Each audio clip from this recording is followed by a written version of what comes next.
Welcome to our channel. ఈ రోజున ఒక న్యూస్ ఐటమ్, బ్యాంకు డిప్యూటీ మేనేజర్పై కేసు అట. బ్యాంకు నిధులు దారి మళ్లించి మోసం చేసిన డిప్యూటీ మేనేజర్పై కేసు నమోదు చేసినట్లు నర్సంపేట టౌన్ సిఐ సుంకరి రవికుమార్ తెలిపారు. పట్టణంలోని ఐసిఐసిఐ బ్యాంకులో బైరిశెట్టి కార్తీక్ 5 సంవత్సరాల నుంచి డిప్యూటీ మేనేజర్గా విధులు నిర్వహిస్తున్నారు. ఆయన గోల్డ్ లోన్ ఇన్ఛార్జిగా వ్యవహరిస్తున్నారు. కాగా ఖాతాదారులు లోన్ కోసం గోల్డ్ను తనఖా పెట్టి డబ్బు తీసుకుంటారు. తమ అవసరాలు తీరిన తర్వాత మళ్ళీ బ్యాంకులో జమ చేసి తమ గోల్డ్ను తీసుకువెళ్తారు. ఈ క్రమంలో ఖాతాదారుల నుంచి డబ్బు తీసుకొని లోన్లో జమ చేయకుండా తన సొంతానికి వినియోగించుకుంటున్నాడు. ఖాతాదారులకు మాత్రం గోల్డ్ ఇవ్వడంతో ఎవరికీ అనుమానం కలగలేదు. ఇటీవల ఉన్నతాధికారులు ఆడిట్ నిర్వహించగా 128 ఖాతాలకు సంబంధించి సుమారు 8.5 కోట్లు వినియోగించుకున్నట్లు తేలడంతో ICICI bank regional manager Srinivas ఫిర్యాదు చేయడంతో కార్తీక్పై కేసు నమోదు చేసినట్లు సిఐ తెలిపారు.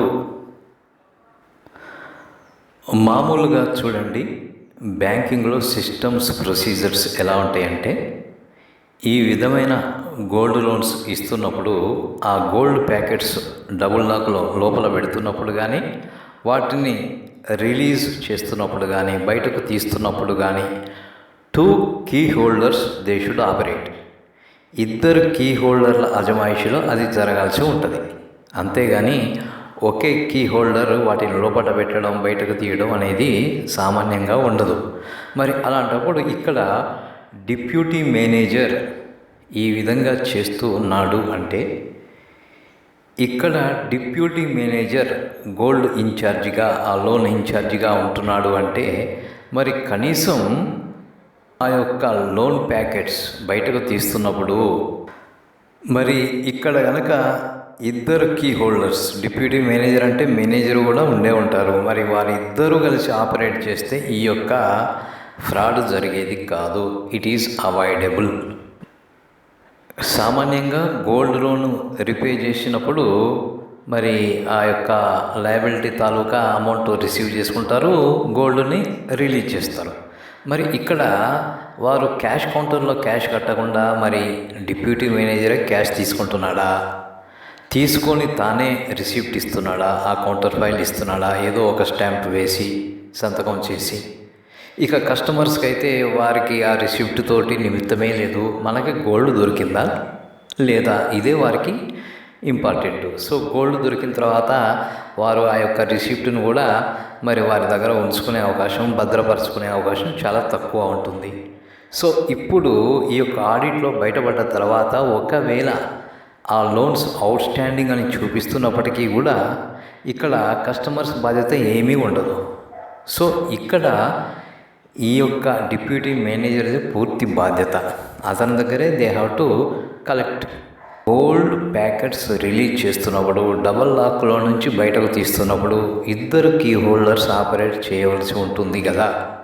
ఒకవేళ అతనికే ఇచ్చేస్తే తన కీ కూడా కనీసం సిస్టంలో ఆ యొక్క లోన్స్ లయబిలిటీ అవుట్ స్టాండింగ్ నిల్ అయ్యిందా లేదా, క్లోజ్ అని చూపిస్తుందా లేదా, లేక అవుట్ స్టాండింగ్ అని చూపిస్తుందా అనన్నా సిస్టంలో చెక్ చేసుకోవాల్సి ఉండే కదా.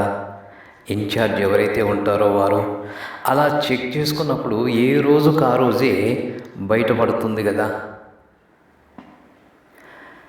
ఇలా చెక్ చేసినట్లయితే ఈ యొక్క ఫ్రాడ్ జరిగేదే కాదు. ఇలా చేయకపోవడం చేతనే 128 ఖాతాలలో 8.5 crore వర్త్ ఫ్రాడ్ అయితే జరిగిపోయింది. ఇప్పుడు మాత్రం ఎందుకు మేలుకున్నారో నాకైతే అర్థం కావడం లేదు. మరి ఇంతకాలం ఆడిట్ ఎందుకు జరగలేదు, అసలు ఆడిట్ జరగాల్సిన అవసరం ఏమిటి? ఏ రోజుకు ఆ రోజు ఆ యొక్క ఇన్ఛార్జ్ మేనేజర్ చూసుకుంటే సరిపోతుంది కదా. దీని కొరకు ఎక్కడి నుంచో ఆడిటర్స్ రావాలా? అయితే ఇలాంటివి బ్యాంకింగ్ సెక్టార్లో పదే జరుగుతున్నాయి. అయినప్పటికీ కూడా ఈ యొక్క లీనియన్స్ ఎందుకు ఉంటుందో వారిలో అర్థం కాని విషయం. ఒక లోన్ క్లోజ్ అయినప్పుడు సాయంత్రానికల్లా ఆ యొక్క సిస్టంలో ఆ యొక్క అకౌంట్లో చెక్ చేస్తే సరిపోతుంది. అది క్లోజ్ అయినట్లు చూపెడుతుందా లేక అవుట్ స్టాండింగ్ చూపెడుతుందా లయబిలిటీ. ఈ చిన్న పని చేయకపోతే ఇలాంటి అనర్థాలే జరుగుతూ ఉంటాయి, ఇలాంటి ఫ్రాడ్సే జరుగుతూ ఉంటాయి.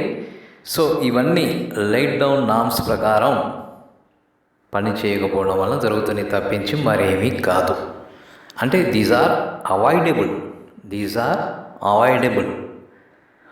పోయి ఇది ఐసిఐసిఐ బ్యాంక్, ఐసిఐసిఐ. మరి ఆయన if he can see this might not be happened. ఎందుకంటే ఆయన చూడకపోవడం చేత ఐసిఐసిఐ అనే పేరు పెట్టుకున్నంత మాత్రాన కాదు కదా, దే హ్యావ్ టు సీ అన్నమాట. If they don't see, these kind of frauds will go on like that. అందుకే బ్యాంకింగ్లో పనిచేస్తున్నవారు, మరీ ముఖ్యంగా సూపర్వైజర్ క్యాడర్ నుంచి, ఆఫీసర్ క్యాడర్ నుంచి పనిచేస్తున్నవారు, మీరు లైట్ డౌన్ నామ్స్ ప్రకారం పనిచేయండి, ఫాలో కండి. ఏమాత్రం లీనియన్స్ వద్దు. మంచి ఉద్యోగం, మంచి జీతభత్యాలు, గౌరవప్రదమైన ఉద్యోగం. అయితే ప్రాక్టికల్గా ఎప్పుడైనా అత్యవసర పరిస్థితిలో అనుకోని విధంగా ఒకరికి ఆ బాధ్యత అప్పగించినప్పుడు అకౌంట్లో చెక్ చేస్తే సరిపోతుంది కదా. ఆ రోజు ఎన్ని గోల్డ్ లోన్స్ క్లోజ్ చేశారు, ఎన్ని ప్యాకెట్స్ రిలీజ్ అయ్యాయి, కస్టమర్స్కి ఇచ్చారు, ఆ అకౌంట్స్ అవుట్ స్టాండింగ్ చూపెడుతున్నాయా లేదా క్లోజ్ అయ్యాయా అని సిస్టంలో చూస్తే తెలిసిపోతుంది కదా. అక్కడ అవుట్ స్టాండింగ్ లయబిలిటీ ఉంటే కనుక అది ఇంకా క్లోజ్ కానట్టు. ఈ విధంగా ఎక్కడైనా లీనియన్స్గా ఉంటే మరొక చోట ఒక చెక్కింగ్ అనేది చేయవచ్చు. సో ఆ చెక్ అన్నా చేయవలసి ఉంటుంది. అదర్వైజ్ ప్రతిదీ విడిచిపెట్టి కూర్చుంటే, కళ్ళు మూసుకొని కూర్చుంటే ఐసి అనడమే కాదు, they have to see in practical, then only these kind of frauds can be avoided. మరి ఇది క్లుప్తంగా. మరి మరొక వీడియోలో కలుసుకునే వరకు సెలవు.